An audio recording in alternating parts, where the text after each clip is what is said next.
بسم اللہ الرحمن الرحیم۔ السلام علیکم۔ ایک شخص نے حضرت موسیٰ علیہ السلام سے درخواست کی کہ مجھے جانوروں کی زبان سکھا دیں۔ عین ممکن ہے کہ ان کی باتوں سے مجھے کسی قدر عبرت حاصل ہو، کیونکہ انسانوں کی باتیں تو ان کے اپنے ہی مفاد کے گرد گھومتی ہیں۔ عین ممکن ہے کہ جانور محض آخرت کے بارے میں بات کرتے ہوں۔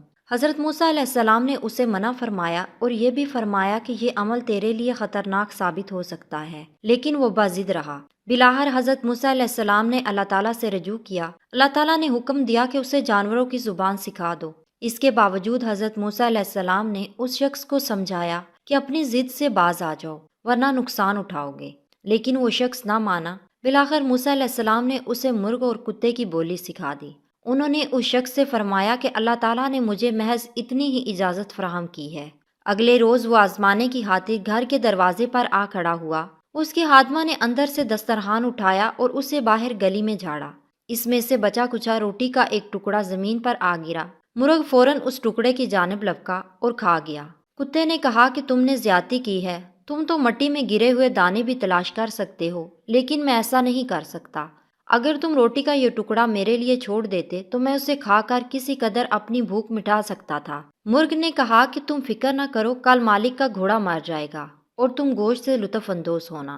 اس شخص نے مرغ کی بات سن کر فوراً گھوڑا بیچ دیا اور مرغ کو کتے کے سامنے شرمندہ ہونا پڑا۔ اگلے روز مرغ نے پھر روٹی کا ٹکڑا ہضم کر لیا اور کتے نے پھر شکوہ کیا اور دونوں کے درمیان ایک مرتبہ پھر گفتگو کا آغاز ہوا۔ مرغ نے کہا کہ مالک نے گھوڑا فروخت کر دیا تھا اور وہ نئے مالک کے پاس جا کر موت سے ہمکنار ہو گیا، لیکن تم فکر نہ کرو، کل اس کا خچر مر جائے گا اور تم پیٹ بھر کر گوشت کھانا۔ اس شخص نے خچر بھی فوراً بیچ دیا۔ تیسرے روز دونوں جانوروں میں ایک مرتبہ پھر گفتگو ہوئی۔ کتے نے مرغ سے کہا کہ تم جھوٹے ہو، اگر میں تمہارے پیچھے لگا رہا تو بھوک سے مر جاؤں گا۔ مرغ نے جواب دیا کہ مالک نے خچر بیچ دیا اور وہ نئے مالک کے پاس جا کر مر گیا، لیکن کل اس کا غلام مر جائے گا اور کتوں اور بکاریوں میں روٹیاں تقسیم ہوں گی، تم بھی خوب پیٹ بھر کر کھانا۔ اس شخص نے فوراً غلام کو بیچ دیا اور اس مرتبہ بھی نقصان سے محفوظ رہا۔ وہ بہت خوش تھا کیونکہ جانوروں کی بولی سیکھنے کی وجہ سے وہ مسلسل نقصان سے بچتا چلا آ رہا تھا۔ اگلے روز کتے نے پھر مرغ سے شکوہ کیا کہ اے جھوٹوں کے سردار، تم کب تک میرے ساتھ جھوٹ بولتے رہو گے؟ مرغ نے کہا کہ میں اور میری قوم جھوٹ نہیں بولتے۔ مرغ نے مزید کہا کہ تم فکر نہ کرو، کل مالک بذات خود مر جائے گا، اس کے لواحقین گائے ذبح کریں گے اور تم خوب مرغن غذا کھانا۔ اس شخص نے جب مرغ کے منہ سے اپنی موت کی خبر سنی تو فوراً حضرت موسیٰ علیہ السلام کے پاس پہنچا۔ انہوں نے فرمایا کہ تم جس طرح دوسری چیزیں بیچ کر نقصان سے محفوظ رہے ہو، اسی طرح اپنے آپ کو بھی بیچ دو۔ موسیٰ علیہ السلام نے کہا کہ اللہ تعالیٰ کی قضاء و قدر نہیں ٹلتی، لیکن میں اللہ تعالیٰ سے یہ دعا کروں گا کہ تیرا خاتمہ ایمان پر ہو۔ اس دوران اس شخص کی طبیعت بگڑ گئی اور اس پر نزع کی کیفیت طاری ہو گئی۔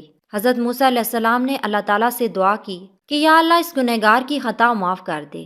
حضرت موسیٰ علیہ السلام کی دعا پر اللہ تعالیٰ نے فرمایا کہ ہم نے اسے ایمان عطا کیا، اگر تم چاہو تو ہم اسے دوبارہ زندگی عطا کر دیں، بلکہ مردوں کو زندگی عطا کر دیں۔